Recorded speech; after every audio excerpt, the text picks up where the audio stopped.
Olá, meus queridos! Olá, quinto ano! Vamos começar mais um dia de atividades, tá certo? E bem, nessa segunda-feira, né, iniciando mais uma semana de atividades, vamos ter a nossa aula de português. E a nossa aula de português de hoje será sobre o verbo por, que está lá na página 111. Bem, o verbo por, né, a palavra por trata-se de um verbo, né, por, colocar, né? A palavra por tem esse sentido de colocar algo em algum canto, em algum local, tá? E esse verbo, como nos mostra aí no início, né, ó, por é um verbo, a palavra por é um verbo. O verbo por e seus componentes, repor, propor, compor, dispor. Então, eles têm esse finalzinho da palavra, né, P-O-R, por. E fazem esse sentido da ação, né? Que o nosso verbo se trata de uma ação. E esse verbo ele é considerado da segunda conjugação. E vamos conhecer um pouquinho desses verbos, tá certo? E o tipo de tempo que usamos, o modo, né? E em que pessoa estamos tratando esse verbo. Temos aí as nossas tabelinhas, tanto na página 111 e na página 112, tá certo? E que eles mostram um pouquinho de como fazemos, né, a colocação desse verbo em determinadas frases, dependendo do seu tempo, do seu modo, de que pessoa estamos falando, tá bom? Temos aqui o exemplo, né, do verbo por no indicativo, tá certo? Ele no seu presente, pretérito imperfeito, pretérito perfeito, pretérito mais que perfeito, futuro do presente, futuro do pretérito. Então, eu vou falar, né? Vou mostrar, mostrar essas mudanças, falar essas mudanças do verbo, né? Na pessoa eu. Os outros vocês vão acompanhando e fazem essa leitura aí, pra gente só ter a noção de como é essa mudança.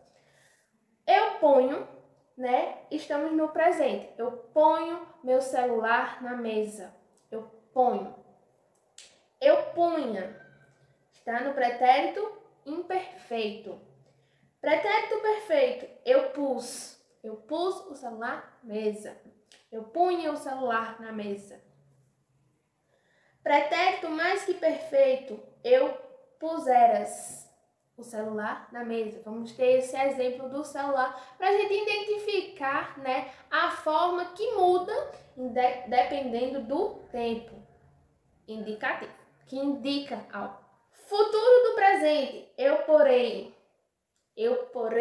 o celular. Então, é uma coisa que está lá no futuro do presente. Bom? Futuro do pretérito, eu poria. Imperativo, que afirma, ou negativo, né? Afirmativo e negativo. Põe tu. Põe tu. É como se a pessoa fosse colocar algo em algum local. Então, põe tu. Não ponhas tu. Não coloque. Temos aí, né, o exemplo do subjuntivo que eu ponha. Se eu pusesse, quando eu puser.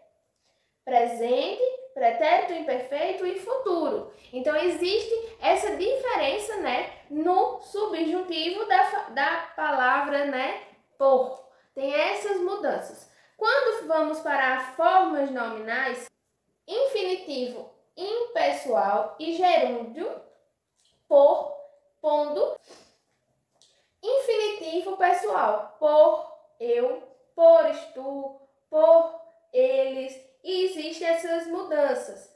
Posto, tá certo? Continua sendo a mesma coisa para, né, eu, tu, eles, nós, vós, eles, para todos, classificações de pessoas no plural ou no singular.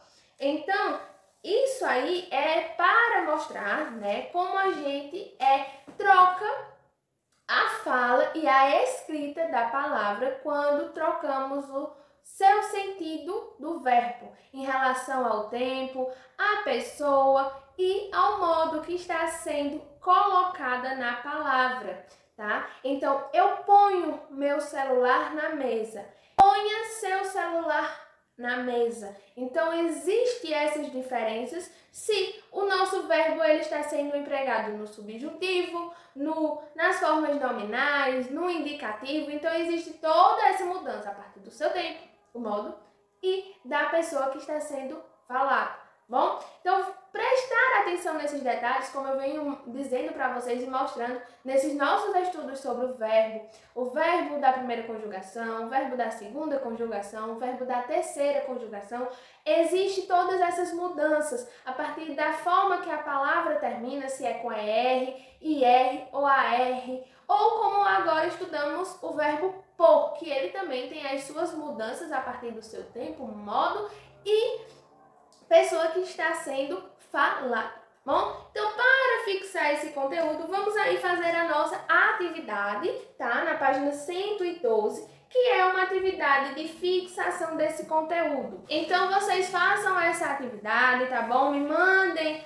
a foto da atividade concluída para que eu possa conseguir acompanhar o desenvolvimento de vocês. É uma construção contínua esses verbos, como eu já disse a vocês. A gente vai aprendendo os passo a passos para transformar as palavras e vai empregando elas nas nossas frases, né? Nos nossos estudos. Então façam a atividade, tá bom? Existe uma atividade do Conhecendo o Texto, que está aqui na página 111, que é sobre aquela historinha em quadrinhos que também trabalhamos em sala. Então, como é uma continuação, vocês também fazem. Faz a atividade da 111 e 112, tá bom? E me manda para que eu acompanhe o conhecimento e o desenvolvimento de vocês com esses conteúdos, tá bom, meus amores? Um cheiro para vocês e até a nossa próxima aula. Tchau, pessoal!